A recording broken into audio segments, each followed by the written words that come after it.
before there was even any direct conflict. Like, this opened with ethnic cleansing. He's just before any conflict? There was conflict here from the late 1800s when the first... What a wild statement to say there was no violence or anything preceding the Nakba.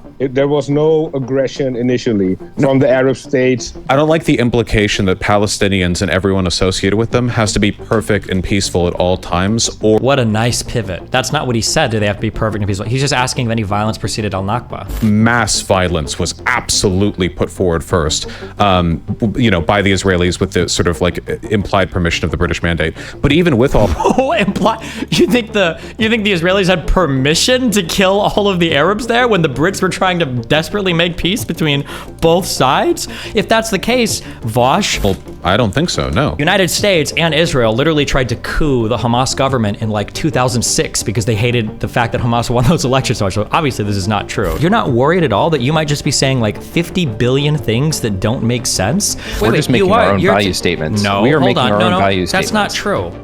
What is this? Does Israel, the state of Israel, deserve to not be heckled by Hamas? Honestly, the state of Israel has done a million times worse to the Palestinian people than Hamas has ever done to Israel. In terms of like moral culpability, Israel's job first is to apologize and to act, I think. A few moments later. So you don't think the reason Hamas exists is because these people have a certain Islamic view of violence and they agree with Hamas that they want to kill the Jews? What do you mean, you think that's a factor? What do you mean Islamic view of violence? The only people doing mass killings, right? Jihad, right? The only group here doing mass killings are the Jews. They're the ones doing... Oh, God. I feel like I already knew Vaush talked like so much shit and just said dumb shit before, but now like even having like a little bit more context on the situation, he says stuff that is so unimaginably clueless. Where does he get the gall to debate this stuff? It's literally an Islamist government that calls for global jihad. I'm pretty sure it's said in the Hamas charter, it is the obligation of every Muslim to fight against the state of Israel. Hold on. Oh God. Vaush, my cookie's here.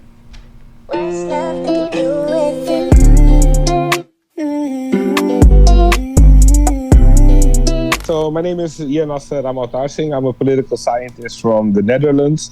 I was born in Suriname, a beautiful country in South America. Might be a little bit unknown, but I like to represent them still. And yeah, I'm a big Ayn Rand fan. I'm an objectivist.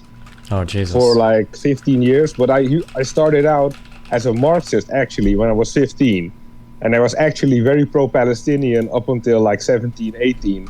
Then I read Ayn Rand, my life changed, and I became some sort of right-wing quasi-politician, opinion guy. I come on TV sometime, but I'm trying to promote... Really? Come on TV, bro? TMI. Libertarianism and objectivism in the Netherlands.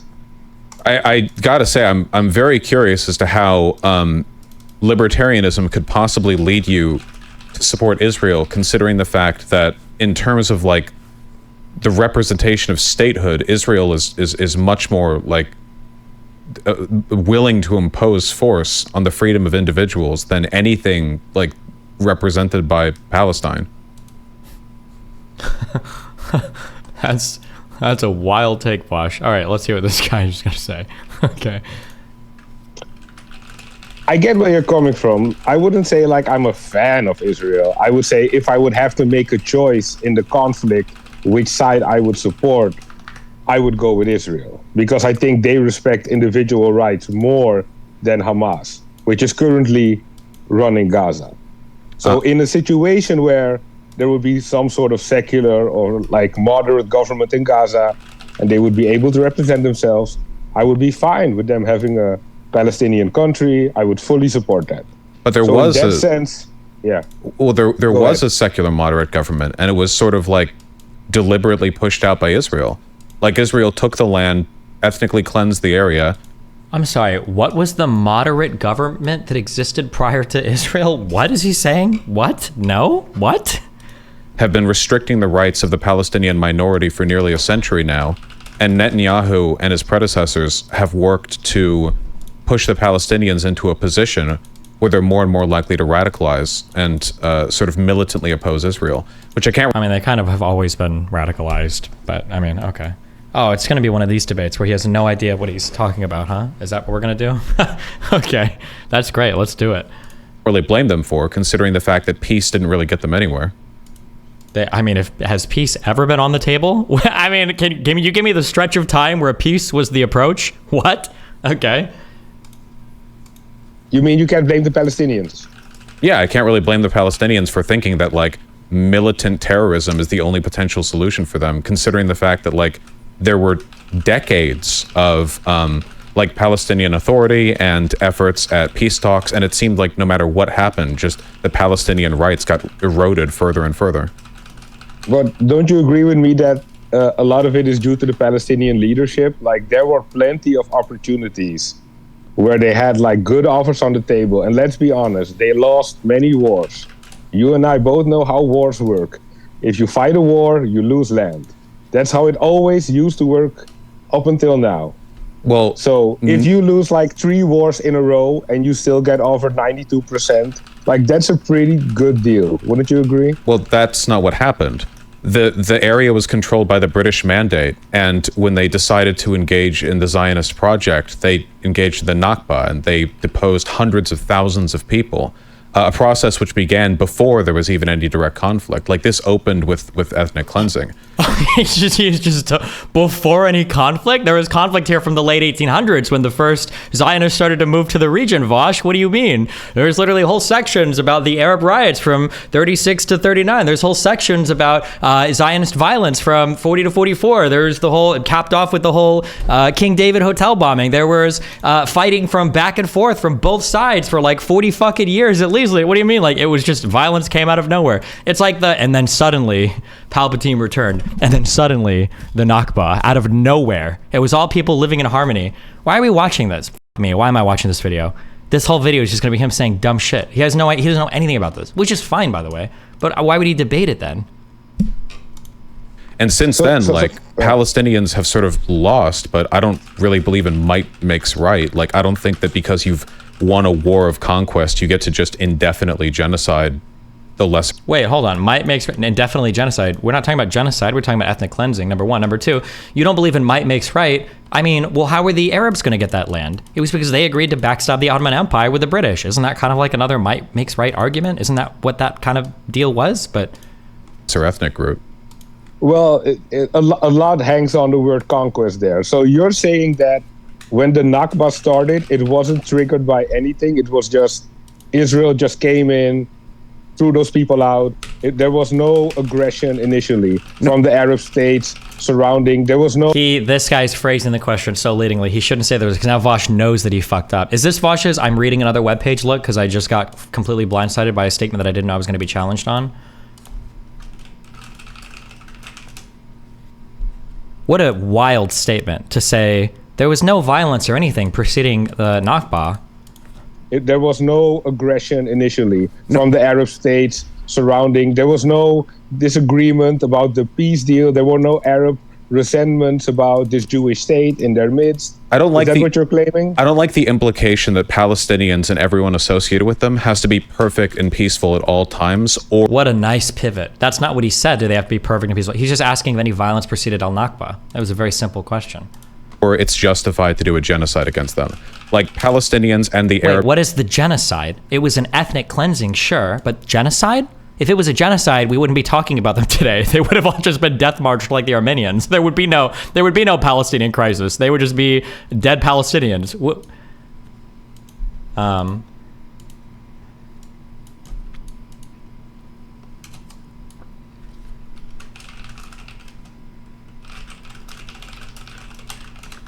Jesus. Arab states have done things that I find disagreeable. None of that changes the fact that Israel chooses to commit a genocide, chooses to deprive them of their rights, chooses to keep them in an apartheid state.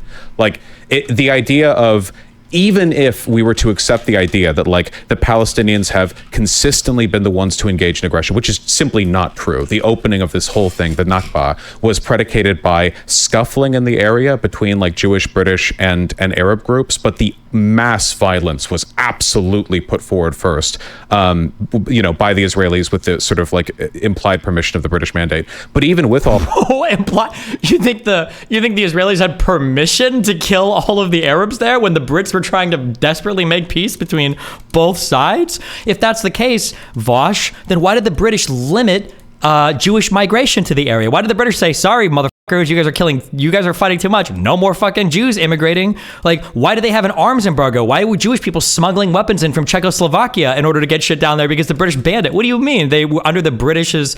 I know why. I'm saying, what do you mean? But in reality, Vaush has just read Twitter headlines summarizing all of this, and now he feels confident enough to go and debate this guy. Holy shit.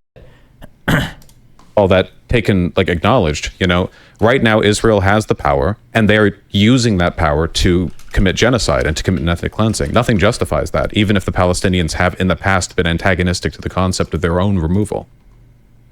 I don't like the use of the word genocide because I don't really find the proof for it. Like, if you look at the population numbers, they're always going up. I don't mean that like as a corny thing to say or something, but like, how is it a genocide when they have all the power Israel has militarily, but the population keeps growing year by year, and you keep claiming it's a genocide? It's a little bit weird to me. Well, the population doesn't necessarily have to decrease for the genocide, but even by the UN definition, it could be like to impose measures intended to prevent births within a group, or to forcibly transfer children, or to attempt to bring about the physical destruction of a group. The reason that the population's been exploding is because a lot of Palestinians are crammed into an open... Okay, so show that intent, Vaush. Also, fuck the UN and fuck any part of the UN that tries to change genocide to an incidental thing. Genocide has been very accurately, historically understood as the intentional destruction of a group of people. When you start going by these other weird cuck definitions of like, oh, well, if you hurt a lot of people, if you kill a lot of people, then in that case, everybody around the world is genociding their ethnic minorities. Oh, you are transferring their children? What about when CPS takes children from poor people and poor people tend to be black? Oh, you're killing them? What about when cops kill unarmed black people? Oh, you're trying to bring about their destruction? What about when black people are thrown into prison so that their culture is right? Like, this is, yeah. And I understand, of course, yeah. The UN definition literally requires intent. It's part of the definition. Unless you're in Canada where they try to change it to make their own shit. Yeah, intentionality is pretty important here. The reason that the population's been exploding is because a lot of Palestinians are crammed into an open-air prison where they have nothing to do but... Like, they don't have much going on in there, you know? But like, they're forced into a tiny tract of land. They're treated as second-class citizens. Their rights are being withered away. They're denied things like power and water and food. And right now we're seeing it. Like right now, like 2/3 of the population of the Gaza Strip is without housing. It's unlikely they'll be allowed to return to northern Gaza, which means this at the very least fits the definition of an ethnic cleansing, you know? But already 15,000 have died. I mean, it's very clearly like a war for eradication. I don't find it clearly at all. Like, if this was a war for eradication, Israel they wouldn't have sent out warnings. They wouldn't have told people to leave for the south or for the north. I'm not sure. So it doesn't really fit. Or is this like all a big facade? Hey, what do you mean you're not sure? You don't know if they wanted to know what was... He probably knows. That was just such a funny way to word that, I'm guessing, but... I'm sorry. I get if you're saying war crimes. Maybe I can get along with that, but I just don't get the genocide claim. And I think it's like unnecessarily troubling to the discussion to call it a genocide. Well, they give those warnings for our benefit, right? Like the only reason, in my opinion, the only reason Israel hasn't just slaughtered all of them is because the world is watching. Like there are limits to what Israel can get away with. The more it antagonizes its neighboring Arab states, the more it makes itself unpalatable to like American voters. The more Israel has to restrict itself. But okay, but then why wouldn't Israel have just slaughtered them all in the... I'd say in the 20s, but Israel didn't exist, right? Around the Armenian genocide. What about during the Holocaust? Coming off the Holocaust, if they wanted to genocide all of the Palestinians, why wouldn't they have just killed them all? Right? Like, I don't know. It just seems like so, yeah. But in terms of like war for eradication, that's the only direction this is all going, right? Like they've been continuing to expand illegal settlements in the West Bank for like over 50 years now. And with regards to the Gaza Strip, there doesn't seem to be like any other direction this is going. Like what happens to the Palestinian people, right? In the West Bank, they're being pushed out illegally, like bit by bit. And in the Gaza Strip, it's like, what are they supposed to do? Like they don't control anything. They don't control their own resources, their food, their water, their power. There doesn't seem to be any effort to integrate them. Like if you keep people in a... Yeah, of course they can't integrate them. That's the whole point, Vaush. Yeah, they don't want to integrate Palestinians into their primary population. That would be called the one-state solution, Vaush. Of course there's not. Yeah. Yes, you're correct. Prison forever. Like, even right now, there are members of the Israeli government that are just openly saying, this is our chance to get them all out. Like, they're saying it openly. Yeah. Jews were forced into ghettos first before they transferred them to concentration and death camps. It wasn't 0 to 100 overnight. It sure as didn't take 3/4 of a century for it to happen, though. I don't remember the Holocaust taking that long, but I don't know. Maybe there was a time crunch there that I missed. Maybe Hitler had the fucking the purple stone, or whichever one controls time. I'm not sure. So like, I agree with you on this part. I think this situation brings out the worst on both sides, right? So obviously, all the extreme religious Israeli guys are going to seize this opportunity. I agree with you. This is their opportunity to get the land they always wanted, to make their Jewish religious dream come true, whatever the hell, right? I'm an atheist. I don't care for that shit. But they're in the government. They're doing it, though. Yeah, I get it. I get it. But as long as Hamas exists, that's not going to stop. Right? You agree with me? Like, as long as Hamas is ruling Gaza, those guys are not going to get voted out probably, or they're going to be popular, they're going to have influence. So you're saying all Israel would have to do to genocide the Palestinians is make sure that Hamas is in charge? Vaush is going to set him up with this stupid article. I've had so many fucking people link this Times of Israel article that was like, Netanyahu and Israel have built up Hamas all the time. What's the proof in that article? Well, they say that in there, Netanyahu had a quote from 15 years ago when he was speaking at a meeting that he was going to do it. Oh, well, can you show me like what they've actually done? Okay, but the Netanyahu quote. Well, okay, well, like what have they done? Vaush is about to cite this because he's read probably not even the whole article, but at the very least he's read the headline on this. So here we go. Here it comes. Okay, what about when Netanyahu said that if you want to oppose the existence of a Palestinian state, the best thing that you can do is support Hamas. Genocide the Palestinians is make sure that Hamas is in charge. I would say if you are an Israeli and you want to eradicate the Palestinians, yes. Well, that then would be in your But that's what happened. Netanyahu funded Hamas, gave them money in briefcases, and had... It wasn't him funding them, Vaush. If you want to be clear on the conspiracy is that he intentionally let Qatari funds in order to destroy the Palestinians and to radicalize. That's technically, remember, it wasn't Netanyahu that gave him money in briefcases. It was Qatari cash. But close, Vaush. It's like I said, he probably only read the headline. He didn't actually read the story, so he doesn't even know the conspiracy correctly. But go ahead. Other like governmental organizations within the Gaza Strip declared terrorist organizations and arrested. Like, there's been a protracted effort from Israel. Okay, but I'm also a big fan of agency, and but he doesn't even know about this particular story. This is why are we watching this? Me, why are we watching this right now? Now it sounds like there's only a one-way street, right? Like, Palestinians have free will. Palestinians can How make much choices. power do Palestinians have compared to the government of Israel? Like, on one hand, you have like the residents of an open-air prison, and on the other hand, you have a modern military nation state backed by the most powerful country on earth. I would say this: Palestinians have one of the most popular causes in the world.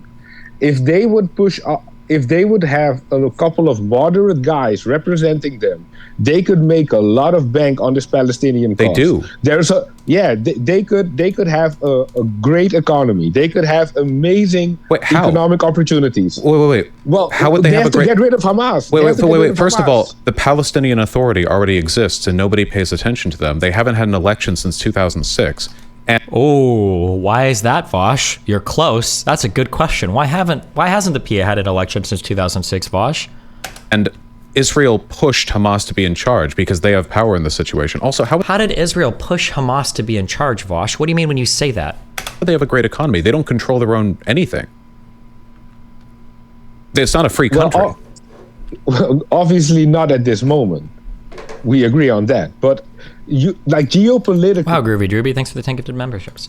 Don't you agree with me that having Hamas in power weakens their case? Yeah, that's why Israel put them there. Yeah. Israel put Hamas there, Vaush? Fuck, this guy doesn't know the history, so he can't ask him questions. I just want to hear the explanation for that. Can you tell me what you mean when you say that? Okay, but you and I both agree that Hamas needs to go in order for the Palestinians to have any chance. Yeah, but Hamas and the situation that led to Hamas was imposed by Israel. Like, if you continuously God, can you just please ask him to explain that? Please just ask him to explain that. God, I want to hear his explanation for that. Ethnically cleanse a group of people and show them that diplomacy doesn't matter because it doesn't lead to any gains. They'll choose terrorism. And that's not Palestinian specific. America did that in the American Revolution. Like, initially there were missives written to the King of England as a way of trying to like mitigate the taxes or try to like grant greater freedoms to the colonists. It was only after the chance at diplomacy seemed as though it couldn't like even work that we turned to terrorism. And that was what the American Revolution was to begin with. It was terrorism. It was people attacking, like in a lot of cases, civilian targets. Explain why he's wrong, please. I mean, not to dive into everything, but basically Palestinians have had a history of horrible leadership. You know what, actually, I'm going to go full Zionist on this one, and I'm going to blame the Arabs. I'm going to blame the Arabs for the entire situation, because this is what it felt like happened, okay?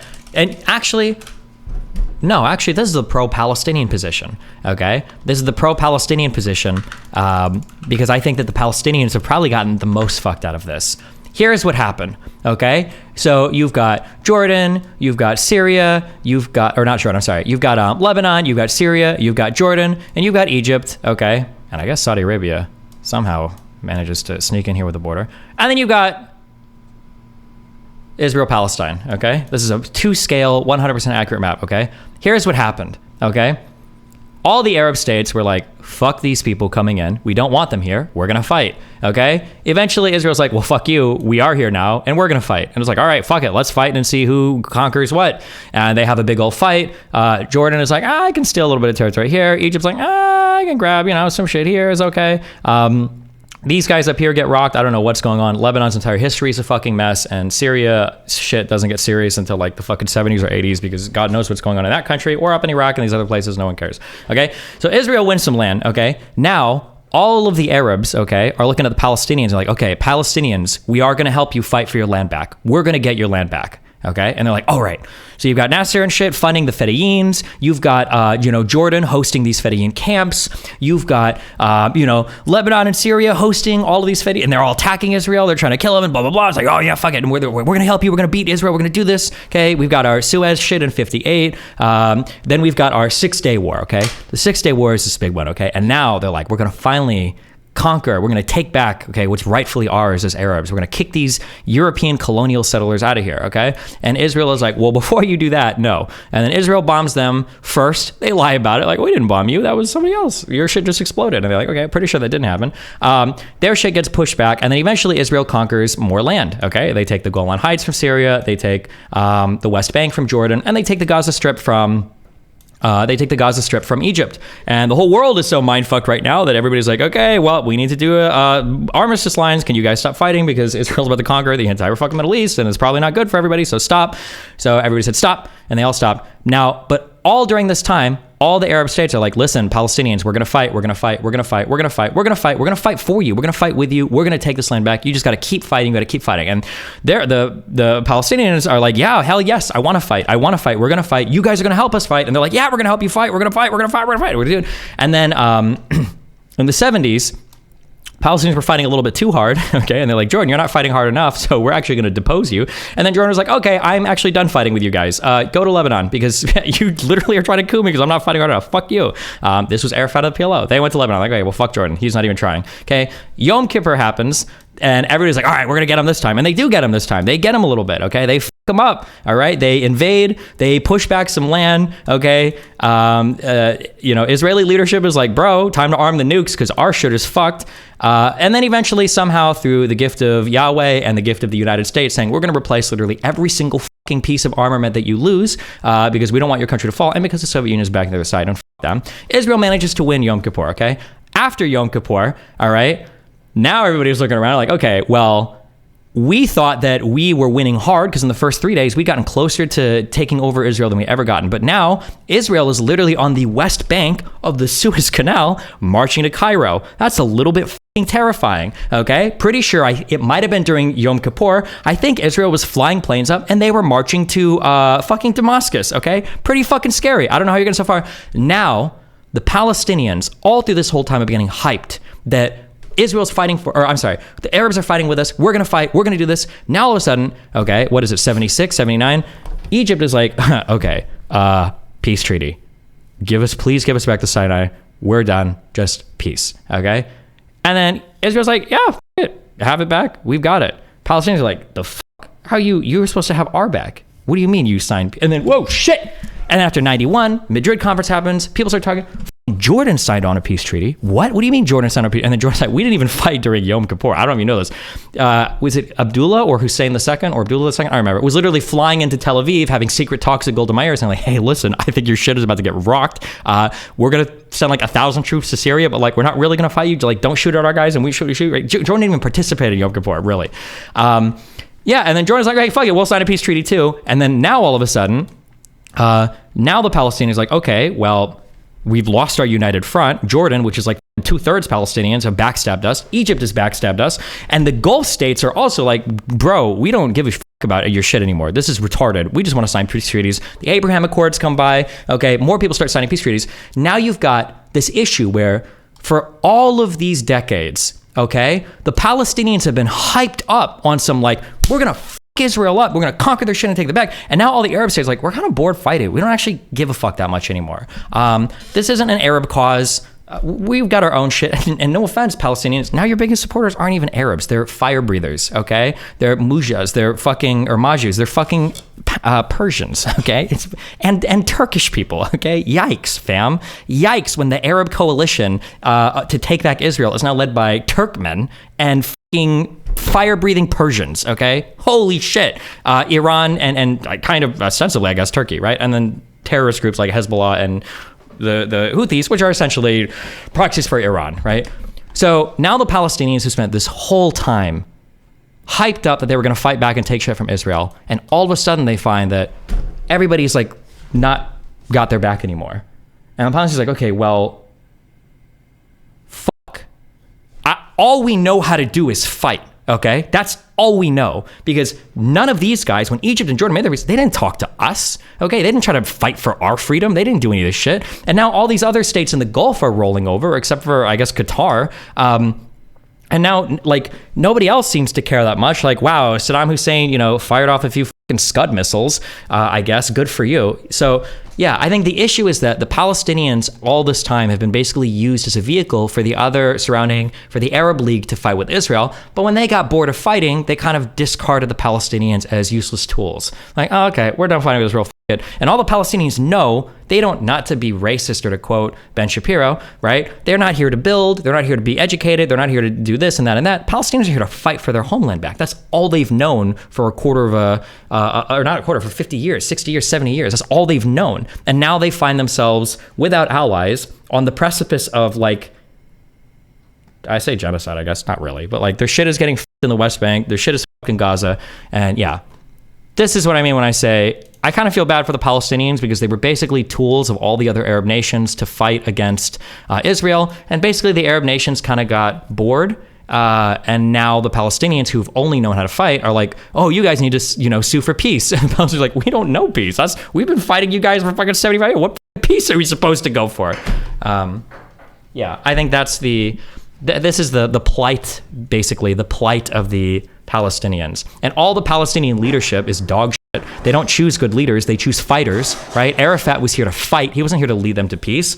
Abbas tried his best, I guess. I don't know. I need more recent history to see how he fucked up in so many different ways. But the Palestinians have just gotten basically fucked on this over and over again. So for them, transitioning to peace is going to be very, very hard in their mind, because even if you look at the polling data today, Palestinians believe that if they keep fighting, I think it's like 63% think that if they just keep fighting, it'll be better for them. That's what they think, because that's what they've been told for generations now.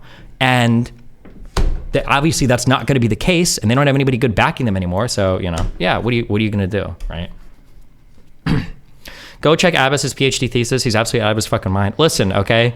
We all do a little bit of Holocaust revisionism now and again, okay? Abbas did it, okay? Pretty sure Netanyahu thinks the only reason Hitler fucking concentration camp Jewish people is because an Arab told him to, okay? Listen, apparently every leader in Palestine and Israel does a little bit of Holocaust revisionism. I don't know why. I don't know. Well, I do know why. It's because controlling the narratives around the Holocaust is probably really important to, I mean, if you ask Finkelstein, it's the center point of, like, Israeli propaganda is the Holocaust. But yeah, people do.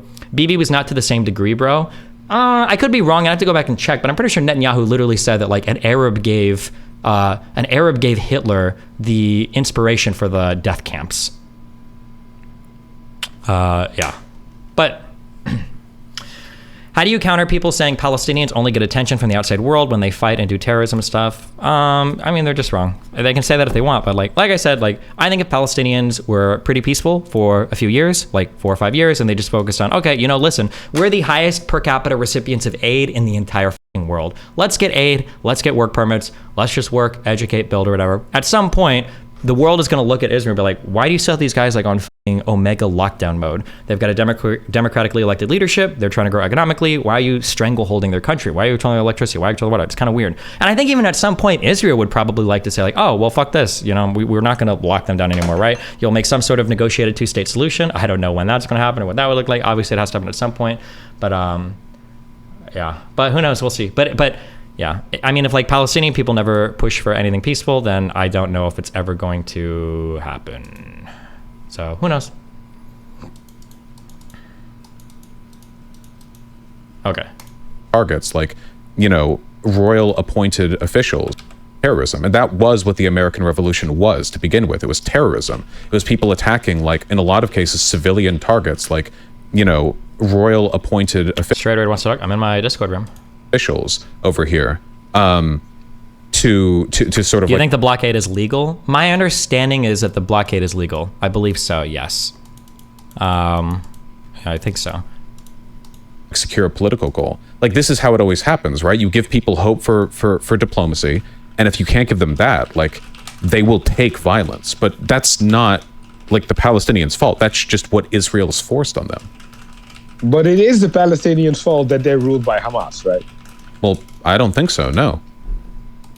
It just happened. Vaush, I'm doing Vaush translations. Vaush read something saying the United States pressured the Gaza Strip for elections, and he must have gotten a wire crossed, and he thinks that that means that the United States pushed for Hamas to be elected. Yeah. Destiny, what's that understanding based on? Because I believe there are precedents in international law that when there's a threat to your country, you have a right to blockade certain waters for groups that are at war with you or some shit. I don't know. And I don't think it's ever been ruled like an illegal blockade. I've never seen that ruling given by any of the international courts, anybody that deals with that. Yeah, Vaush probably heard this thing about how the United States chose Hamas or whatever because they forced elections or some shit. I don't know. That's what Vaush is thinking right now, but it doesn't make any sense, obviously. Like the United States and Israel literally tried to coup the Hamas government in like 2006 because they hated the fact that Hamas won those elections so much. So obviously this is not true, you know? Like, yeah, it doesn't, yeah. The reason why everybody wanted those elections, like, well, obviously Fatah is going to win. You know, Hamas won't win these elections, right? Remember when, was it Cameron that called for Brexit? It was like, nah, they wouldn't actually, right? He's like, oh shit, I'm out of here. Good luck. Happened to them. They all just chose Hamas involuntarily. Come on, like, well, no, the conditions that they had a secular popular leadership. It didn't do anything. Hamas was directly funded by Netanyahu. Like the idea to Hamas was directly funded by Netanyahu in 2006. How? What is the? Can you explain to me what was going on here when you say that? Like, what was the mechanism through which Netanyahu was funding Hamas here? He's not going to do that, but to just throw your arms up in the air and go like, oh, guess they chose this, like really kind of overwrites. If they just chose this, Israel wouldn't have had to put their thumb on the scale so aggressively. I wouldn't go so far as to say. Also, I guess quick question. They chose this. Really quickly, sure. As an anti-statist, why do you even care that they support Hamas? Hamas is an anti-state, like terrorist organization that's trying to break the back of. Hamas is anti-state? Hamas is literally an Islamist organization. They want to erect a state that maintains Sharia law and religious control, theocratic control over the regions that they control. What do you mean it's stateless? Can Islamist be stateless at the same time? Doesn't Islamist necessarily imply... Am I making that up? Doesn't Islamist... You must have a state to have an Islamic state. No? Am I crazy? Is that possible? Islamist is a religio-political ideology. The advocates of Islamism, also known as al-Islamiyun, are dedicated to realizing their ideological interpretation of Islam within the context of the state or society, I guess. Maybe you can imply it's theocratically stateless. I don't know how that would work, but okay. That doesn't make any sense, but all right. Of the of the statehood that is violating their rights. Like, principally speaking, shouldn't you be in favor of terrorism if it means breaking a population free from tyrannical statehood? Well, I'm not an ANCAP, so I'm a minarchist, right? So I don't consider government... I'm a minarchist? What, bro? Did you donate to Wikipedia? I have not yet, and we need to. Space Kidders, we are going to do a dono drive for Wikipedia for all of the information they've given us, okay? To be an evil concept. I just think government needs to be strictly limited. So in that sense... What fact? The UN and Geneva Conventions don't agree with you, buddy. I don't think the UN makes rulings on if occupations are legal or illegal. I think the UN has resolutions where they can condemn stuff or whatever, but I don't think it's up to the UN to decide. I think that's up to the international criminal courts.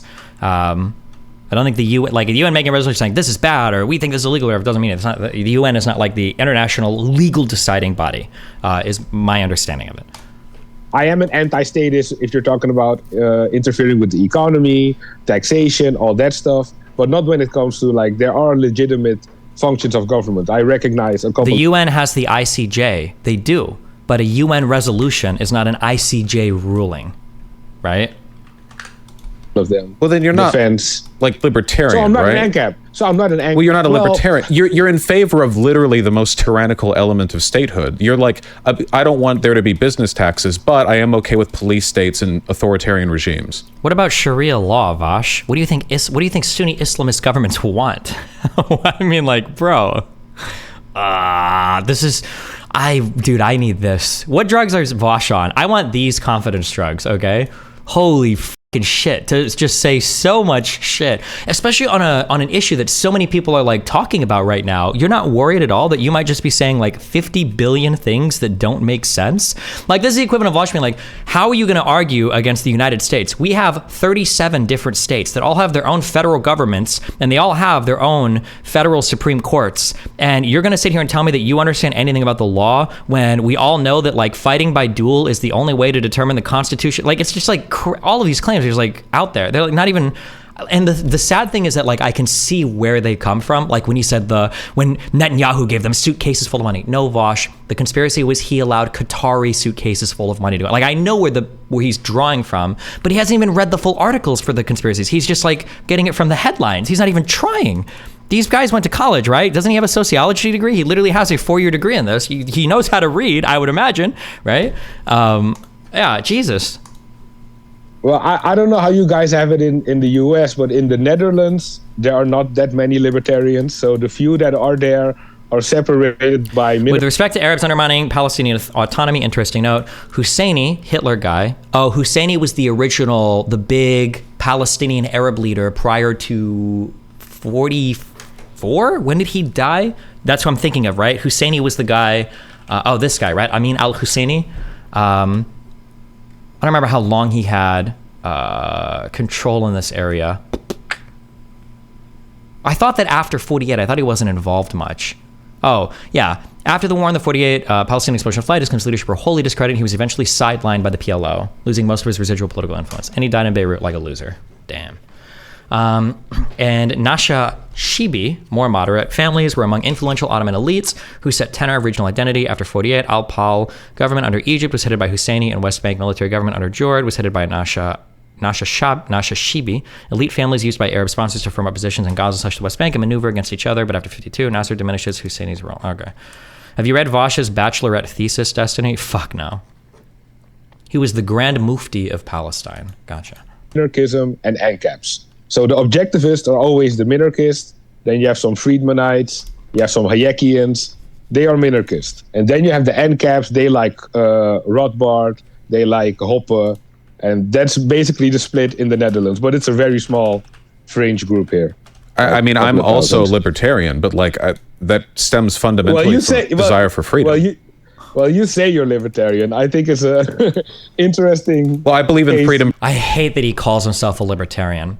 If Vaush wants to be a libertarian as a leftist, arguably you can do it because communism, theoretically, in its most idealized form, advocates for a stateless, moneyless society in its most idealized form. However, Vaush explicitly rejects this idealization because he calls himself a market socialist. There's no form of market socialism that would allow you to be a libertarian. So it's very annoying that he tries to like have his cake and eat it too on like 7 different terms here. I don't like that he tries to do this.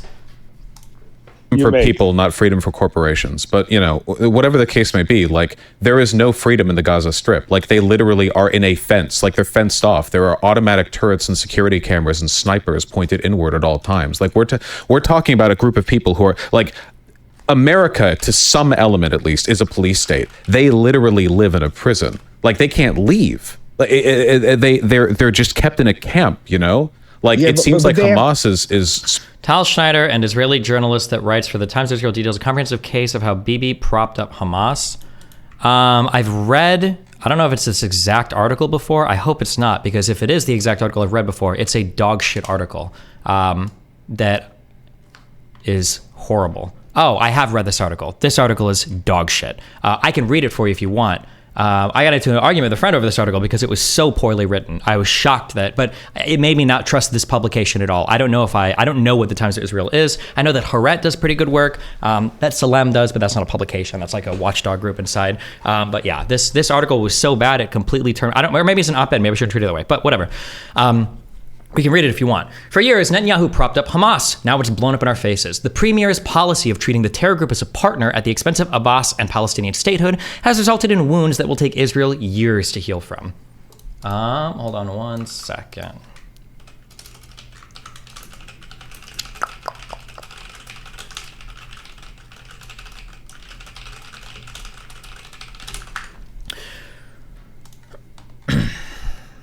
For years, the various governments led by Benjamin Netanyahu took an approach that divided power between the Gaza Strip and the West Bank, bringing Palestinian Authority President Mahmoud Abbas to his knees while making moves that propped up the Hamas terror group. So already, now this isn't fair for me to criticize the article because I'm bringing in my historical understanding. This is a very strange statement to make. Benjamin Netanyahu divided power between the Gaza Strip and the West Bank. Well, what do you mean by that? Hamas is the one that said that they didn't want to participate in a unity government, bringing Palestinian Authority President Mahmoud Abbas to his knees while making moves that propped up the Hamas terror group. Are you saying that Israel shouldn't be propping up Hamas or they shouldn't be helping Hamas? Should Israel be attacking Hamas? What do you mean by that? But hey, maybe we'll get into the article. Like, is it Israel's job to destroy the government of Palestine? Who knows? But let's get into it, you know? The idea was to prevent Abbas or anyone else in the Palestinian Authority's West Bank government from advancing towards the establishment of a Palestinian state. Oh, that's a pretty big claim. Okay. I don't know the year or whatever, but maybe she'll say, okay. She. Thus, amid this bid to impair Abbas, Hamas was upgraded from a mere terror group to an organization with which Israel held indirect negotiations via Egypt, and one that was allowed to receive infusions of cash from abroad. Well, hold on. What are we talking about here? Hamas was upgraded from a mere terror group to an organization with which Israel... Didn't they get elected in their elections? Is Israel not supposed to negotiate or deal with Hamas at all? Or what do you mean? Also, using proxies for things in the Middle East, this has been like standard practice for the past fucking century. Nobody wants to talk directly to Israel. Everybody's using fucking proxies and shit. But, okay.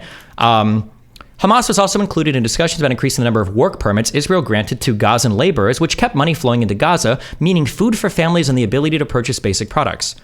So should Israel have been blocking work permits from the Gaza Strip? What is the argument here? Should Israel have said no work permits while Hamas is in government? They have been taking really aggressive... Okay. Israeli officials said that these permits, which allow Gazan laborers to earn higher salaries than they would in the enclave, were a powerful tool to help preserve calm. Toward the end of Netanyahu's fifth government in 2021, approximately 3,000 work permits were issued to Gazans. This number climbed to 5,000, and during the Bennett-Lapid government, rose sharply to 10,000. Since Netanyahu returned to power in January of 2023, the number of work permits has soared to nearly 20,000. Additionally, since 2014, Netanyahu-led governments have practically turned a blind eye to the incendiary balloons and rocket fire from Gaza. Turned a blind eye? What do you mean by that? Pretty sure we can actually look up Israeli-Gaza conflict Wikipedia, and I'm pretty sure that we can literally see over and over and over and over again where, what did they say, from 2014 onwards... well, first of all, there was the March of Return, where there were tons of people killed, over 150, and this was in response to incendiary balloons and them fearing a scale or whatever, or breach of the wall. We can see here on 2018, 7 Palestinian militants were killed during a botched raid by the IDF in the southeast Gaza. Well, why was this? Oh, over a dozen rockets were subsequently fired from Gaza, 3 which were shot down after a series of intense exchanges, blah, blah, blah. Okay. On the 25th of March, 7 people were injured in Israel after a rocket attack destroyed a home, and then the IDF confirmed Hamas was responsible, and then fighter jets attacked targets in the Gaza Strip. Okay. On the 3rd of May, 2 Israeli soldiers were injured by the Palestinian Islamic Jihad sniper from Gaza. In response to this, another airstrike happened. Okay. Actually, hold on. I am so sorry. I just had a fucking brain blast. I am so sorry. I am so stupid. Fuck me. I'm such an idiot. I have been linked this horrible fucking article from so many lefties that I don't know if they don't know anything about the region or just like are linking things or whatever. And now Strader just did it. I just realized what this article was. This article is a right-wing article. Fuck me. I just realized that that's the perspective this article is written from. When they're saying that Netanyahu propped up Hamas, they wanted Netanyahu to run in. Hold on. I can't believe it took me I think I've read this article 4 times and argued about it with people. Now I understand. This is a far right article. When they're saying, let's see. Hamas was upgraded from a mere terror group to an organization with which Israel held indirect negotiations with Egypt. They're saying that we should have never negotiated, that Israel should have never negotiated with Hamas, ever. No negotiations. We should have blocked all the cash coming from abroad. We shouldn't have given these fuckers any work permits. We shouldn't have gotten any money flowing into Gaza. We shouldn't have allowed food for families and the ability to purchase. No, not while you're supporting terrorists, right? That's what this article is arguing about. When this says, because I couldn't make sense of this. What do you mean here? Practically turned a blind eye to incendiary balloons? No, they have it. You can see conflicts. But, it's a right-wing article. They wanted a full-scale invasion. That's what this article is saying. You turned a blind eye. Wow, you sent in an airstrike? Good for you. Why didn't you f***ing invade? Why didn't you remove Hamas from power? That's what it's arguing for. Fuck me. Fragile ceasefire with the Hamas rulers of the Strip. Most of the time, Israeli policy was to treat the Palestinian Authority as a burden and Hamas as an asset. Far-right MK Bezalel Smotrich, now the finance minister in the hardline government and leader of the religious Zionism party, said so himself in 2015. According to various reports, Netanyahu made a similar point at a Likud faction meeting in early 2019 when he was quoted as saying that those who oppose a Palestinian state should support the transfer of funds to Gaza because maintaining the separation between the Palestinian Authority of the West Bank and Hamas and Gaza will prevent the establishment of a Palestinian state. This is probably the one thing that I hate the most out of this entire article that made me not trust like any of this shit. Why would you say Netanyahu was quoted as saying something and not just give the quote? Why would you not just give the quote? If you say he was quoted as saying something, why are you summarizing it? How fucking weird. I hated that. Also, it bothered me because I know where this quote comes from because we did research with Katie and everybody misses the whole point of this quote. Who was it that sent you that link? Straightaway sent it to me. And I've had other personal friends send it to me too, because I was like, what about this? While Netanyahu does not make these kinds of statements publicly or officially, his words are in line with the policy that he implemented. The same messaging was repeated by right-wing commenters who may have received briefings on the matter or talked to Likud higher-ups and understood the message. Bolstered by this policy, Hamas grew stronger and stronger until Saturday, Israel's Pearl Harbor, the bloodiest day in its history when terrorists crossed the border, slaughtered hundreds of Israelis, and kidnapped an unknown number under the cover of thousands of rockets fired at towns throughout the country's south and center. The country has known attacks and wars, but never on such a scale in a single morning. One thing is clear, the concept of indirectly strengthening Hamas while tolerating sporadic attacks and minor military operations every few years went up in smoke Saturday. Where did the quote come from? Basically, now, you can argue whether or not you think the quote, or whether or not you think Netanyahu's rationale here is good or bad, okay? I acknowledge that you can argue from it, okay? However, hold on one second.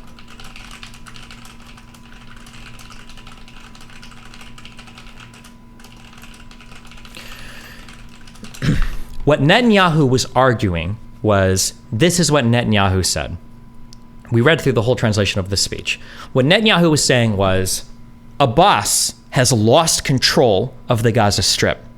And what he wants us to do in Israel is he wants us to block all of the funding going into the Gaza Strip, because I think he said that he was either the PA was either withholding funds from the Gaza Strip, or the PA was withholding funds at Israel's request, or I think they requested Israel to do it. I think, somebody can fact check me if I'm wrong with that, but I think the PA was withholding funds from Gaza Strip. They weren't paying them out.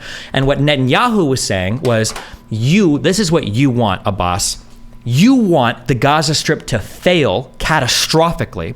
And when it collapses and it's a humanitarian crisis and Hamas owns everything, you want us to walk in, destroy Hamas, and then give you back the Gaza Strip. Well, fuck you. We're not going to do that. If Qatar wants to support Hamas, they can do it. If they want work permits, they can do it. We're not going to be the ones to cause the Gaza Strip to fail, so that we can go in and clean it up and give it back to you perfectly. Now, whether you think that that's good or bad reasoning, or whether you think Netanyahu was right or wrong in saying that, or whether that's blah, blah, blah, those are all up for debate. However, if you're going to criticize Netanyahu for supporting Hamas, to at least fight against his arguments, because that's his arguments. It wasn't just, we want to prop up Hamas because we hate Palestinians and blah, blah, blah, blah, blah, right?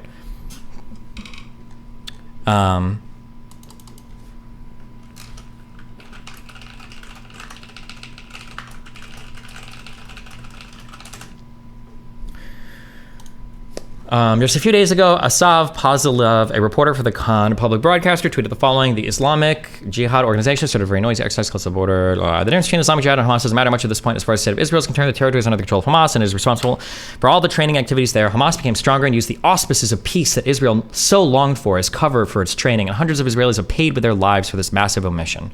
So this is like a right-wing article. I didn't realize that. I can't believe it took me like 3 or 4 readings to realize this. Destiny, I linked it in response to your claim that the link between Bibi and Hamas is nothing more than conspiracy, and said, well, but this isn't, no, hold on, stop, Aaron. That was not the initial claim. The initial claim was not that, is there a link between Hamas and Netanyahu? The claim that all of you lefties have been making is that, and I bet if I go through your logs, I bet you've made the same claim, or maybe you haven't, if you haven't, good for you. The claim that everybody's making is, Israel created Hamas. Netanyahu created Hamas. Israel funded and supported, and they created Hamas, just like the United States trained bin Laden, which also didn't happen. But yeah, that's the claim that's being made, okay? So, yeah.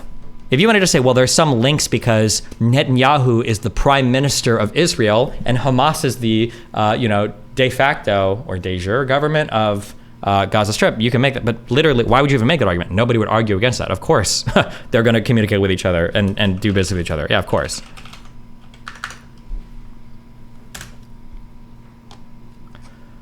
It's not a right-wing article. Netanyahu tries to portray himself as a hawk, so criticism being weak is a way to hit him in his base. Both left and right wings agree on that. Oh, it sounds like an article that's attacking him from the right, that's saying he should have been more hawkish.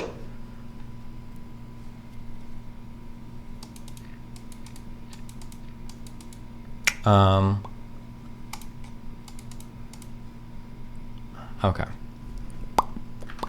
Okay, I don't like this article. Okay, fuck. I'm gonna do like 5 more minutes of this and then I'm...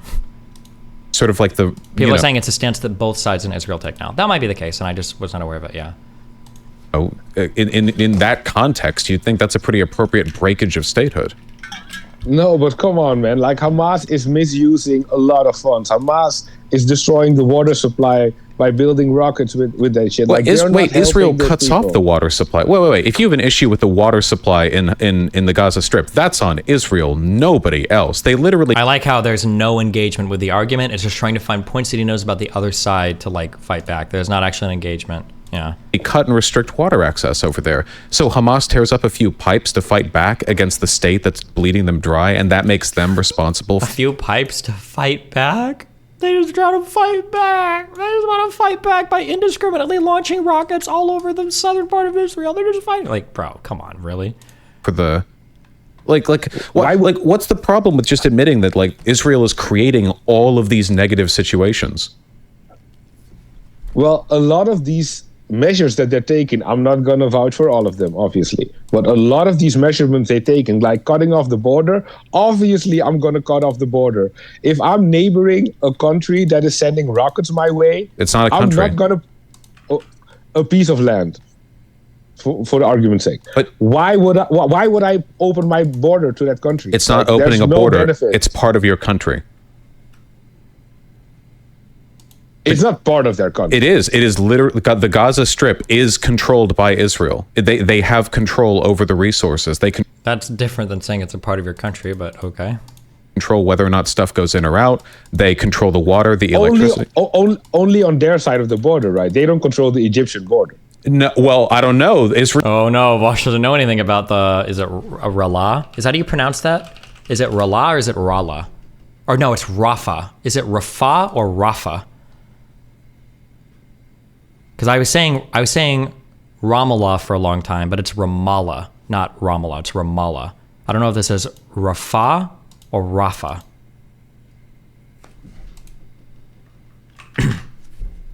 Only on their side of the border. And now is Ian about to posit that that Israel actually secretly controls that border as well? They don't control the Egyptian border.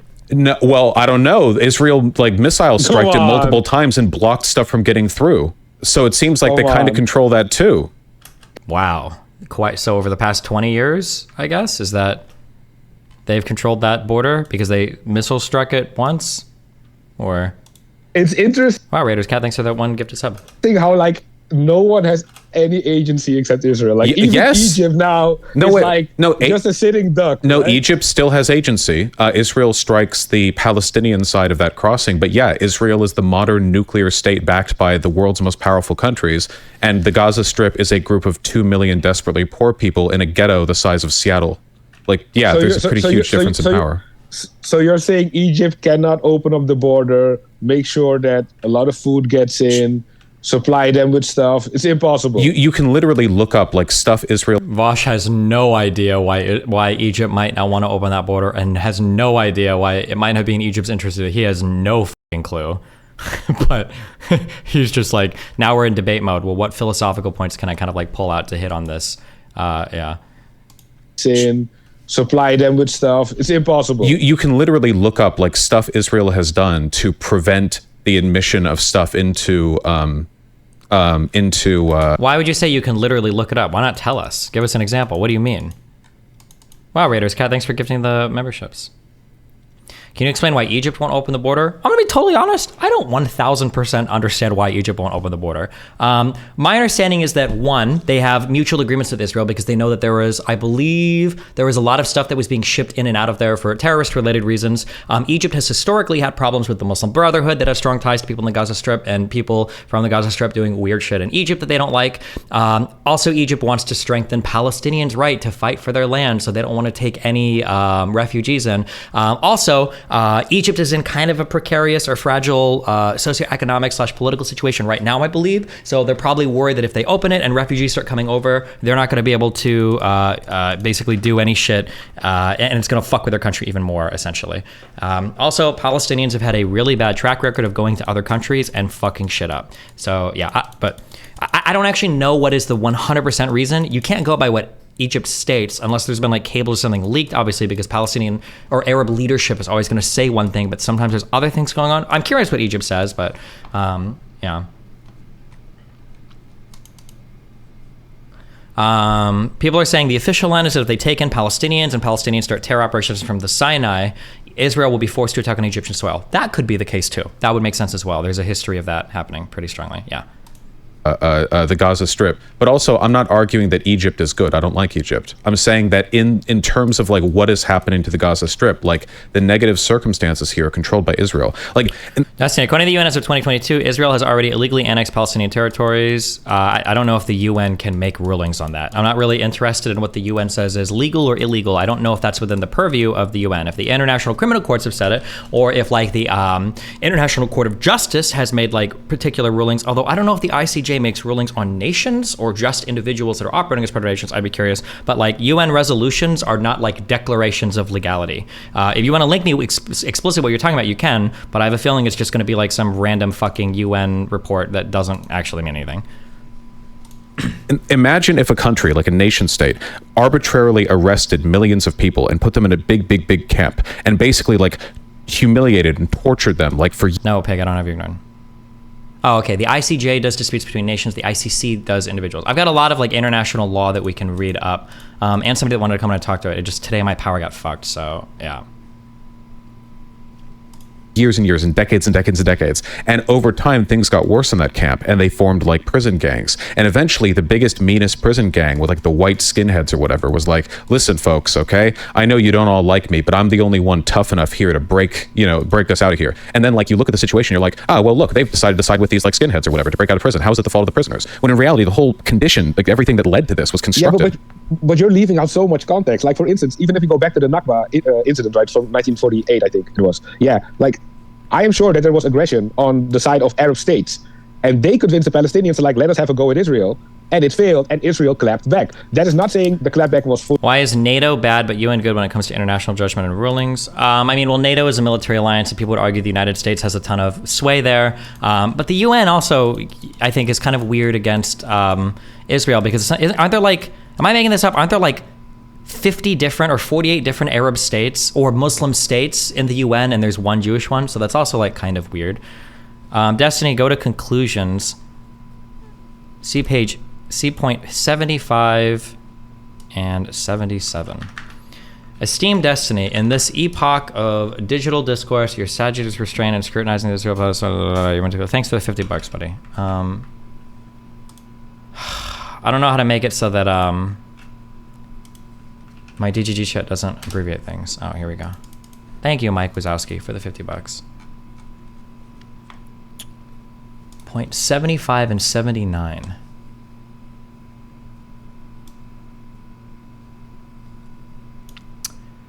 Legality of the occupation, permanency, and de facto annexation. The Commission finds there are reasonable grounds to conclude that the Israeli occupation of Palestinian territories are unlawful under international law.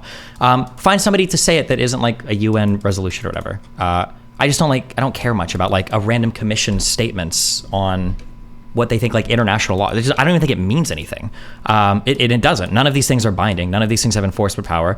I just don't really care. I don't know. Find me some like real like international law stuff, and I'd be more interested in reading it, I think. Only good, obviously. I'm sure there were war crimes on both sides. I acknowledge all that. But so wait, what do you think happened? Yeah, what I think happened, I think there were tensions. I think the Arabs were very displeased with how the land was divided up, and I might even agree with them on that for a great part. And the Arab states surrounding were not happy, like Syria. So they said to the Palestinians, like, let's have at them. And then it failed. So he's simplifying history, or he just doesn't know it all. But he's actually kind of right, basically. Yeah. Egyptian here. One of the main reasons why Egypt won't take Palestinians because it's a big security risk already with the problem with the Muslim Brotherhood, and the last thing you want is Hamas members getting in and infesting the country. Sure, yeah. What source would you like? An org would you accept if not the UN? A criminal, like a legal body, a criminal legal body, like like the ICC, or even the ICJ. I guess it would be the ICJ, or something like the Red Cross International Committee, whatever fucking shit. I got like a whole bunch of backed up shit I have to read on like international law and stuff. But a UN commission, no, I super don't give a fuck. Clapped back and took like Jerusalem and took pieces of land. No, in 48, the Palestinians lived there. The British mandate in the area, like that was like Arab territory. There were Jewish groups there, but like for the most part, like the Palestinians. And they bought a lot of land, those Jewish groups. Yeah, well, the United Nations voted on the partition plan, which divided the territory into Jewish and Arab sovereign states. The plan was Arab territory. There were Jewish groups there, but like for the most part, like the Palestinians. They bought a lot of land, those Jewish groups. Yeah, well, the United Nations voted on the partition plan, which divided the territory into Jewish and Arab sovereign states. The plan was rejected by Palestinian leaders, but their word didn't count for much. So with like foreign rule and imposition dividing people up, it led to increasing conflict until eventually, with overwhelming military might and munitions backed by the British, the Zionists cleared out munitions backed by the British? Bro, British people were like, fuck these Jews. We're done with this. Bro, munitions, they bought their shit illegally through Czechoslovakia. They smuggled shit in. Britain literally had an arms embargo on this. What are you talking about? Someone on Twitter is criticizing that Netanyahu is supporting Hamas with money you take from the far left. They correctly recognized the article, and that discourse is actually a right-wing angle. Oh, I don't, this person has me blocked. That the Israel and Netanyahu propped up Hamas thing isn't real. It comes from right-wing extremists that were mad about even occasionally letting substantive resources through the 16-year siege. Oh, yeah, true, yeah. I can't believe it took me 4 reads of that article to figure that out. Fuck me, I'm so stupid. Yeah. Ugh.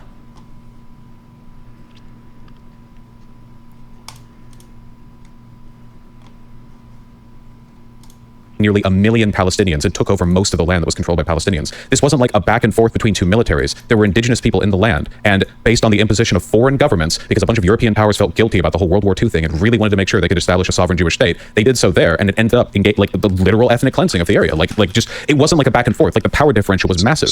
No, but it wasn't a back. Their power differential was pretty big, but it wasn't just. It was Israel and every other Arab state there, right? It wasn't just like their army and they were threatening Israel. I'm saying the surrounding Arab states, they had armies. I'm only talking there was about a military threat. Sure, but I'm talking about the mistreatment of the Palestinians, which isn't justified by the fact that other Arab states are mad in the area. Like, what do you mean? But it wasn't just the Palestinians. People always try to do this, where they're like, it's just Palestinians and Israelis. That's not the issue. Historically, that's never been the issue. And even today, that's not the issue. I think the Arab states kind of had a right to be mad. All of their borders were decided by European powers, and then the European powers are like, oh, here's another country, here's a bunch of Jewish people, here you go. Also, we're kicking out one, were decided by Europe, justified by the fact that other Arab states are mad in the area. Like, I think the Arab states kind of had a right to be mad. All of their borders were decided by European powers, and then the European powers are like, oh, here's another country, here's a bunch of Jewish people, here you go. Sure, hold on, Vaush, that's fair. I mean, they can be mad about the Jewish people being shipped in. I agree with that. But like, they're mad because their borders were decided by the British. Okay, well, who's supposed to decide their borders? It's not like they had any borders before, bruv. It was all part of the Ottoman Empire. What are the borders that you want before? Also, warning, I'm speaking with a little bit of ignorance because I haven't studied all the surrounding countries, but it seemed like once those mandates expired for the other territory, for the most part, didn't they all kind of accept their borders without much change in territory? Or did that happen? Like, somebody could tell me, because I don't know. Did Iraq fight against like Syria and shit for more territory? Or even in the Iraq-Iran war, territory didn't change hands, although that was way later. Did Syria fight for more territory? Or did Lebanon fight for more territory? Or did Saudi Arabia fight for more territory? Or I don't know if I don't think I was clear to the mandate, I'm not sure. But like, it seems like for the most part, they had their countries, they had their borders, like, fuck it, you know? So I don't know if like about this thing that like getting mad that the British are drawing up territories or lines. Like there were no lines drawn. And in cases where people didn't like, I guess, the new shit drawn, you had like the Turkish people like revolt and fight and. Also, we're kicking out 1 million Palestinians to put them there. Like 1 million, Jesus Christ. The high estimate is over 700,000, but okay. Yeah, that'll make people mad. I think we can both agree that like carving up land after World War I and II, like a lot of people got fucked over. The Kurds got fucked over. In this case, you could say the Palestinians got the raw end of the deal. I'm not denying that, but if you look at the cards they were dealt in 1948, do you think that they could have chosen a better path than they had? People are saying Iraq and Syria fought in a 1967 war. I don't know anything about that. So maybe they traded territory or they exchanged territory then or fought over borders then. That might be the case. I'm not sure. On their Arab nations to keep attacking Israel, fully going for terrorism. But you're simplifying. Rejecting all those offers they got after all that happened. Like even in 2000, they got an amazing deal. What offer? What deal? So wait, first of all, I reject the premise here. I reject the premise here because every group could have done better always. Like that doesn't mean anything. But in terms of like how things have gone since then, for the Palestinian people, it has just been the slow loss of their rights and the crushing of their land into a smaller and smaller portion. This isn't like subjective or whatever. The UN keeps denouncing this, but the US is on the Security Council and we care about Israel continuing to exist, so we back them. Like the idea that the treatment of the Palestinian people has been continuously horrendous and unjustifiable is a broadly held position. The Palestinians aren't doing anything to the Israelis. Like, is there like an Israeli state that's being crushed into nothing and 1 million Israelis being dispossessed the other way around? Like, there's no comparison. There is very clearly one powerful group and one powerless group getting squeezed tighter and tighter over time. Now we're seeing it break. Like, I would see it from a different perspective. I would say they got a raw end of the deal in 48. They handled it in the worst possible way. How? They lost the first couple of wars. Wait, the Palestinians didn't. What war are you? The leadership of the Palestinians. What war are you referring to? The 67, the 73, the 48. Like there. Hold on. Lycan linked something saying that the Israeli settlements are illegal under international law. I'm skimming this real quick because I don't know if you've actually read this or if you're just like linking me stuff that you haven't read yet. The one at the top, this says pre-trial chamber. Have there been any concrete rulings made from here, or is this just a document that they've used to show like they've got like prima facie reason to try people in an international criminal court? Is there any? It's just a 23-point document. This thing is 10 pages long. It's an advisory ruling. Oh, okay. So it hasn't been ruled illegal in. Okay, I'm not going to fight with you all night about this. I just want to get a few things clear, okay? Okay. One, if Harvard, like the Harvard Law Department made some commentary on laws in the United States, the Supreme Court, whatever, you'd see that as a pretty authoritative source for judging the legality of certain things, right? Absolutely not. I got into a huge argument with Pisco about this. And I understand, I'm actually not even going to say I'm the minority. I think there is one source for supreme interpretation of law in the United States, and that's the Supreme Court. That's why I fought against Pisco when he was arguing about, there was that big paper that came out, I don't remember who, there were a few people that published it over whether or not Trump could run for president, and a lot of people like Pisco were making the argument, it was a novel argument, a new one, that, oh, look, he can't run. But the reality is, I don't care if every single academic institution of the world agrees that Trump can't run. At the end of the day, the decision rests with the Supreme Court. So, no, I don't think I would say that, like, if Harvard or somebody said that, like, oh, this is illegal, then it must be illegal, because it's not under the purview, it's not under their jurisdiction, right? Much the same that I wouldn't say that you're a felon if a judge in Pennsylvania said, oh, I think this Lycan character is a felon. Like, he doesn't have jurisdiction to rule. Yeah, go on. Cool. So then going forward, for anything anyone wants to say this is illegal under international law, whether it's a human rights violation or whether it is, the legality of the settlements or whether it's the legality of the blockade, the only thing you will accept from everything you've said so far then is if it has been a criminal trial from the ICC. Not necessarily a criminal trial. Because you've ruled out, like, the UN, which is an authoritative body on international law. Hold on, the UN is not an authoritative body in international law. I don't know why you're saying that. That's not true. UN resolutions are never authoritative or declarative about international law. What do you think an authoritative body means? As in somebody that has jurisdiction to make a ruling that then it enforces with some sort of, like, executive arm. So, for instance, if a judge says this is illegal, I'm providing a summons for your arrest, and then you go and you've got to submit to their authority, that would be like an authoritative body. An authoritative body is not somebody that says, like, well, we think this is bad. That's all. That's for, like, UN General Assembly resolutions. That's all it is. We think this is bad. Or what do you think an authoritative body is? You can tell me if you disagree with that, and tell me how. Yeah. So this is from the United Nations. Just Googling. The main body of the UN settles legal disputes submitted to it by the states in accordance with international law. Okay, wait, read that one more time, slowly. The main body of the UN settles legal disputes submitted to it by states in accordance with international law. Correct. So, settles legal disputes submitted to it by states. Any of these UN I'm sorry, you're going to deal with the whole Palestine as a state thing? No, I'm just asking, like, my understanding is, I don't even think it was until 2018 when Palestine even recognized that the UN can make decisions relating to their stuff. But before this, But that's not my argument. My argument has nothing to do with Palestine right now. Well, sure, but I'm just saying that when whether or not the United Nations can make rulings about international law. Well, sure, but has Israel or Palestine submitted this issue in front of... Nope, I'm just trying to get an idea of what things you will accept as a documentation that proves something. Well, the documentation before was the fact that the Palestinian Authority and Israel, for instance, agreed on the blockade for Gaza. That was something they both agreed on. And it doesn't seem like Israel and another party have submitted themselves to the authority of the UN to make a ruling on this. So I don't know why a General Assembly ruling would matter to them. Because they don't need to, right? Like the people that are convicted, or I'm sorry, accused of crimes do not need to submit themselves. Yeah, but I don't think the UN General Assembly accuses people of crimes. Isn't that the job of the International Criminal Court? My point is whether or not the United Nations decides to look at something and to make a judgment on it, do they need the acquiescence of the states involved? For some things you do, right? For some things you don't. If you want to make the argument about, participation, whether or not they got the full side, like the pushback you give to the Goldstone report, sure. But I'm asking you whether or not the United Nations, because originally when I came in here, you were saying before I came in here, you were saying that you don't care about UN resolutions. But now you're saying, well, if the states wait. When I say I don't care about UN resolutions, I don't mean I don't have any care for them whatsoever.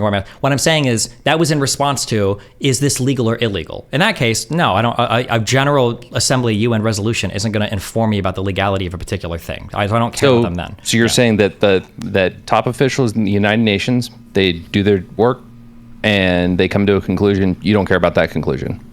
If you can show me like something comprehensive, if that was the case, then why wouldn't this pass through international criminal courts?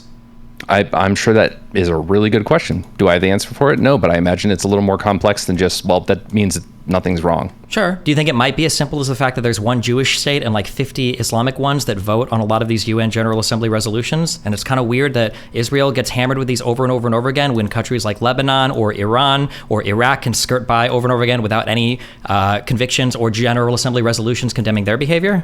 What does that have to do with the price of beans in Mexico?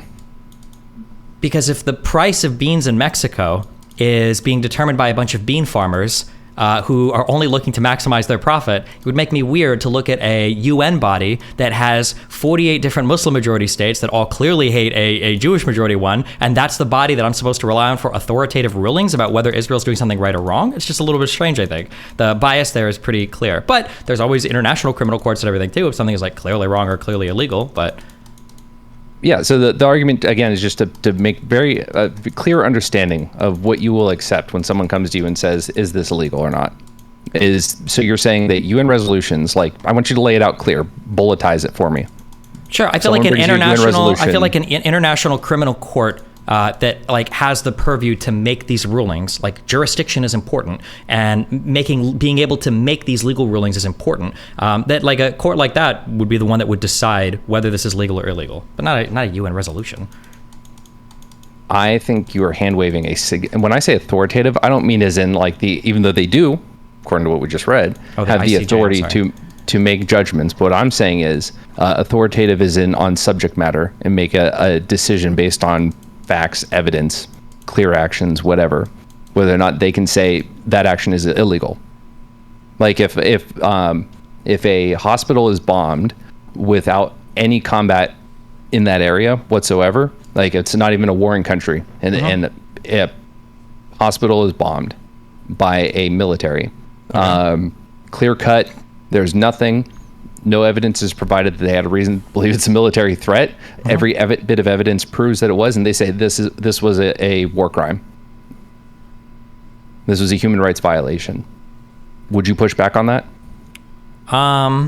Human rights violations might be more within the purview of what a UN General Assembly resolution can call out, maybe, I think.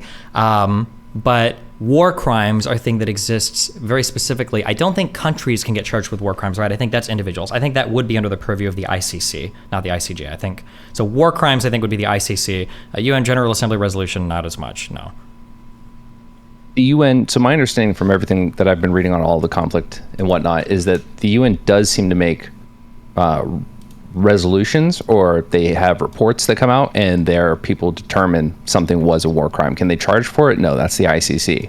But the UN still comes out and makes assessments of whether or not someone has done a war crime. So are you saying that those assessments are meaningless to you regardless of the conflict and the belligerents? If you're talking like UN General Assembly stuff, probably not going to be very meaningful, I don't think. I just don't think that's I don't think it's an effective way to arrive. Like when I look at like, where are all of these resolutions and stuff charging like some of these other surrounding states with like horrible activity or war crimes or mistreating people or whatever? Well, that's not something I ran into, or I'm sorry, that's not something I've looked into because I'm not interested in that with regards to the current subject. Okay, like, but that's interesting to me. If there's a lot of actual war crimes or illegal stuff happening, then show me an ICJ ruling against Israel, or show me an ICC ruling against different Israeli. Right, but now at that point you're undermining the entire thing, saying, "Well, where's the other stuff?" Right? I'm not undermining anything. The UN General Assembly resolutions mean all. They undermine themselves. I don't even think most of them are legally binding. Like they're just like basically the UN saying like we don't like this thing. What is the deference you would give to that? Almost nothing at this point. I don't know what. Okay. Or what you tell me. What do you think a General Assembly resolution means? I just wanted to make it clear. Yeah, to me, it's if they do a fact-finding mission and they come away saying a war crime was committed or a human rights violation was committed or the laws of war were not adhered to, even if they're not making the criminal ruling, I still say it's pretty meaningful, especially if they provide evidence. Sure. If they've got good evidence for it, though, they should shoot that to the ICJ or the ICC, depending on who they're accusing, instead of just doing it in a resolution. That makes it look even weaker. It makes it feel like you don't have good evidence. Sure, but I mean, I don't think I've ever cited one that didn't. But I just want to make it clear that what you're saying is, for the most part, you do not care about UN resolutions or UN fact-finding missions when it comes to assessing legality and... After doing that huge deep dive on like the flotilla thing, I do not trust UN. I don't think I would trust a UN fact-finding mission on anything related to Israel at this point. Probably not, no. I would have to actually like dig through this stuff and see what the evidence presented is. I don't think I would just take them at their word for it.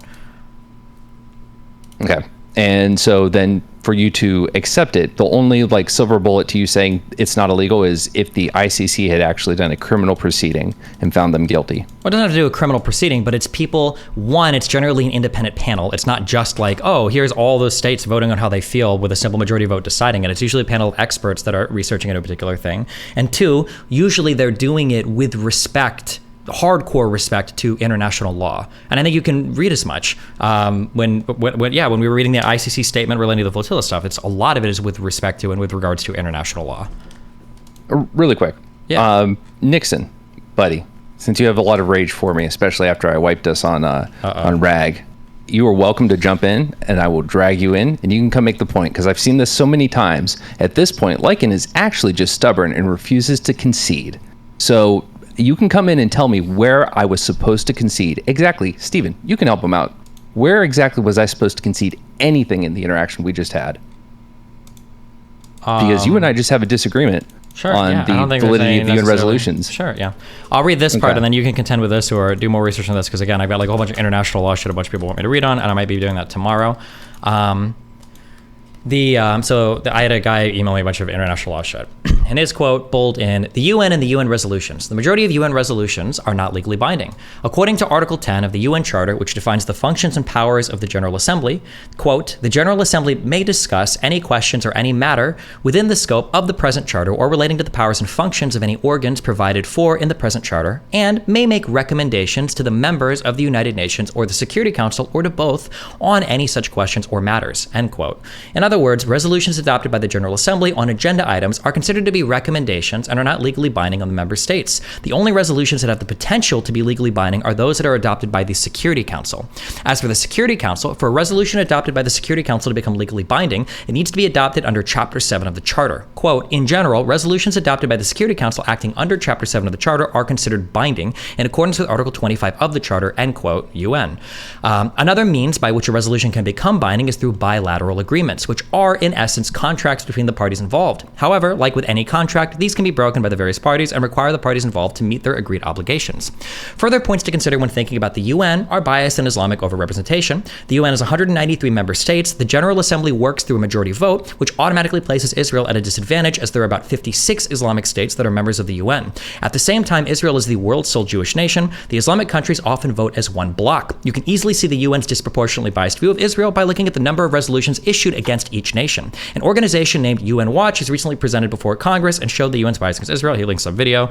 And then, quote, from 2015 to 2022, including the above, the UN General Assembly has adopted 140 resolutions on Israel and 68 on other countries. For text and voting sheets, see the UN Watch database, which will include the 2022 UNGA resolutions after they are published by the UN in January of 2023. And then almost done. The UN Watch database also documents this from 2006 to 2022. The UN Human Rights Council has adopted 99 resolutions against Israel, 41 against Syria, 13 against Iran, 4 against Russia, and 3 against Venezuela. The link below relates to international law concerning Israel, the UN, and also touches on Resolution 242. I don't know. This is one part. I got like a ton of people have emailed me a bunch of shit on international law, but yeah. I don't think that it's a good argument against anything, just to be like, well, there have been more against Israel than anyone else. I hear that all the time. Have you ever heard the argument, a jury of your peers? Sure. Yeah. You ever hear what that about people every time the vote for Palestinian shit comes up every year, and it's only like, what, 5, 6, 7 countries that vote against it? One abstains and the rest all vote for it? Voting for what? What is it, the Palestinian question resolution? What, 242? That resolution is nonsense. I don't even know. On. Yeah, go ahead.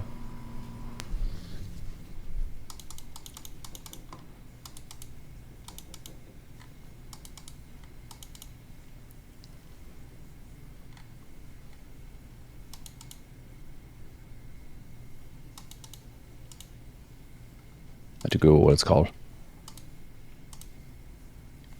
It's the peaceful settlement or something like that.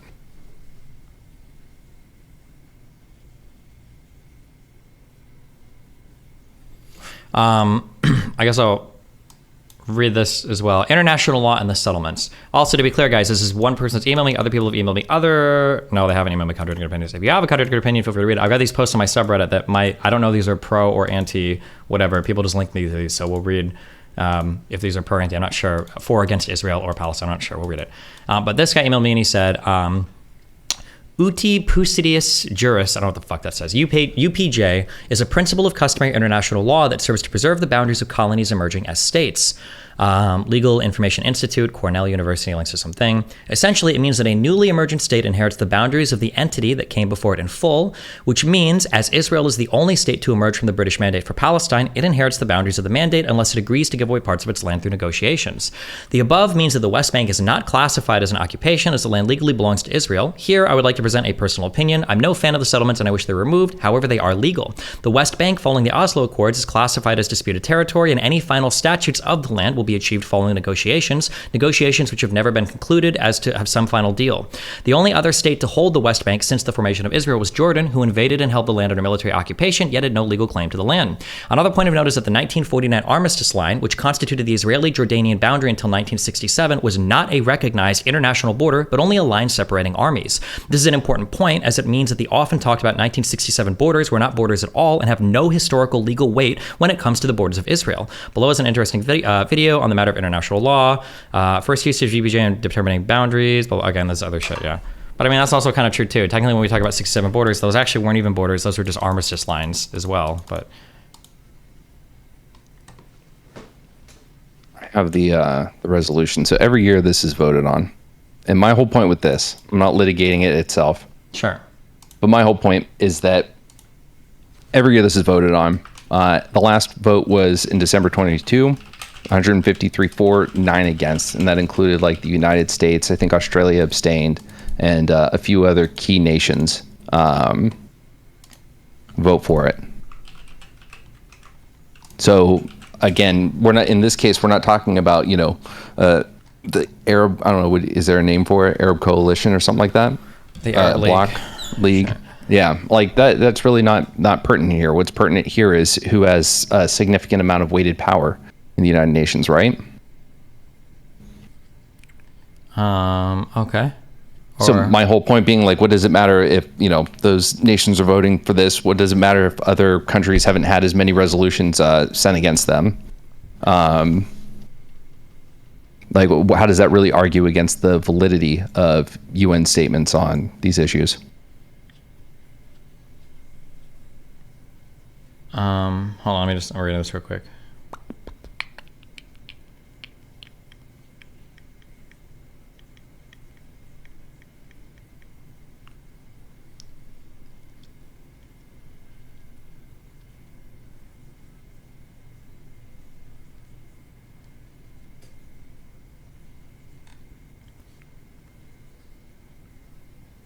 Okay, wait, what am I supposed to do with this? My whole point is that a significant number of countries have voted for this. The Arab League doesn't really, have a huge effect here. What more has an effect is the ranking of other people who vote against it or abstain.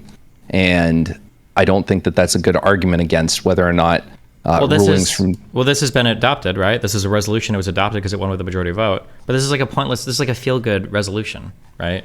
This is like, oh, you guys need to figure out the problem. Like, there's no borders discussed here. There's no like security arrangements. There's like nothing. Is it adopted? My understanding is it isn't adopted, and that no General Assembly resolution. No, you're thinking of the Security Council. The Security Council, there's veto votes for 5 members, I think. The Security Council can be like, but General Assembly stuff is just simple majority. It literally says at the top is a resolution adopted by the General Assembly on the 30th of November 2022. This is adopted. There's nothing. Yeah, but don't they do that they adopt it every year and it leads to nothing? Yeah, because it's just the UN General Assembly. It doesn't do anything. Yeah. They just adopt this to like tell people that they feel a certain way about something. I don't think I'm doing a good job communicating my point to you. Okay. So I just want to then leave it here. Okay. Well, with it clear that you will need, also Axel would like to talk to you. Sure. I'm about to sleep. I shouldn't even be like this fucking late. Yeah. Hopefully tomorrow morning my shit doesn't get fucked. So yeah. All right. Okay. So the general sentiment though I'm leaving this conversation with is that unless it is the ICC making a legal ruling through a legal proceeding, it's going to be a super hard uphill battle for you to give any concession to illegality on Israel's part. Well, yeah, when you say legal or illegality, you're implying a lot of stuff there, right? No, right. Sure. Yeah. But what I'm saying is, so unless that has happened, you will not accept, for the most part, again, super uphill battle, and it'll be a fucking fight. Well, it's not a Fight to fight the at all. death. No, it's super easy. It's like you saying, like, okay, so you're telling me that for me to call you a felon, I've got to arrest you. I've got to present you with formal charges or an indictment. I have to give you the whole trial process. A jury has to deliberate, and then a judge has to deliver and decide the sentence. Yeah, that's what it means to be a felon. When you say something is illegal, that implies something. That there is some body with some jurisdiction over a thing, with some enforcement or binding mechanism that can hold somebody accountable. That's what legal or illegal means. If you want to argue that like they're wrong or they're immoral or whatever, then yeah, I mean, we can argue that. I probably would agree with you there. But like when you bring in words like legal or illegal, especially in regards to international law, the situations are pretty murky, or pretty complicated. And I don't think a UN General Assembly resolution makes something illegal, even if that might be the opinion stated in the resolution. That's not my argument. Like I was thinking about like those auto tag readers. Like you go through you go through a toll booth and it reads your tag, right? Okay. And I was like, I think with what they use, I was like, there has to be something you can spray on your license plate that like makes it so reflective that it can't scan it. And I Googled it, and there are covers you can get. There's certain film that you can spray on, shit like that. But I was like, I have a feeling this is probably illegal. And I look it up, and every state that I've lived in has had that shit banned. Any state that uses that stuff. Sure. I don't need to go to court to figure out if that's illegal. I could either look up the law myself and interpret it and say, oh yeah, that's pretty simple. I can figure that out. That's illegal. I could go to a lawyer and say, hey, is this illegal? And that lawyer is going to be able to use their knowledge and experience to look at the laws, see if there are any loopholes, whatever, and make a judgment. But some things are just kind of straightforward enough that you can make that assessment of illegality or not, right? We don't have to go to court to determine that. Well, so but that's my argument clearly, is that what you do if there's a disagreement on it. In your case, it works if all the parties agree, but if they don't, then you do go to court to settle it, right? You do, yes, if there is something to be disagreed upon, yes.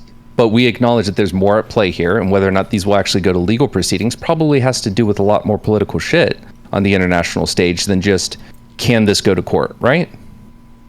Just like when we talk about again?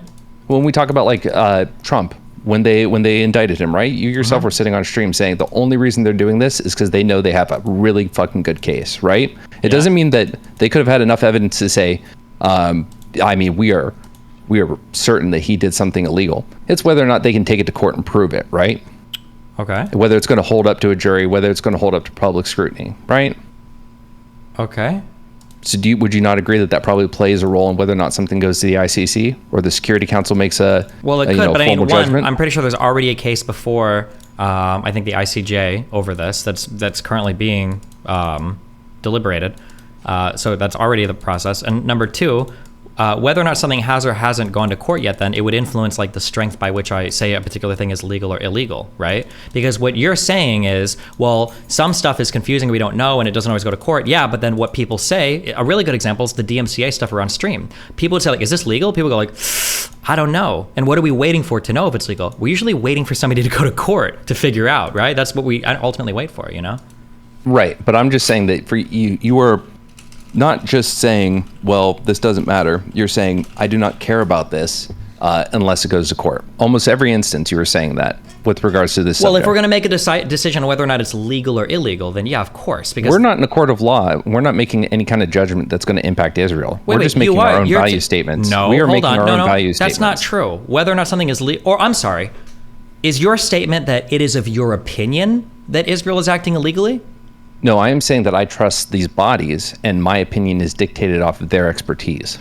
Okay, that's fine. Some people can say that. Just like how Pisco, I hope he's not in here, but just how Pisco says, I think that Trump can't run for president based on the Section 4 of the 13th Amendment or whatever, based on these academics that argue, and I would say that's fine. Pisco said, I don't agree with that. I think that decision is ultimately in the hands of the Supreme Court. That's the only authoritative body on the Constitution.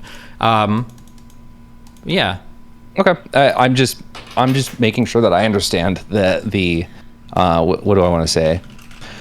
I'm making sure that I understand the